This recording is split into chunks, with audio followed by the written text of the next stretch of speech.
ఈసారి మొక్కిన తిరుపతి అంకన్న దారి చూస్తాడేమో. దయగల్ల దేవుడు ముల్లోకనాథుడు కంట చూస్తాడేమో.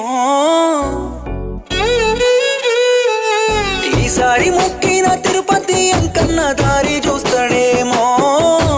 దయగల్ల దేవుడు ముల్లోకనాథుడు కంట చూస్తాడేమో. తీరునే పిల్ల మన బాధలు తెచ్చుకుందామే ఆ రోజులు. చెల్ల చెదురైనా మన బతుకులు చేరదీస్తాడేమో ఆ దేవుడు. నిన్ను కష్టపెట్టకుండా చూసుకుంటానన్న మాట తప్పినానే.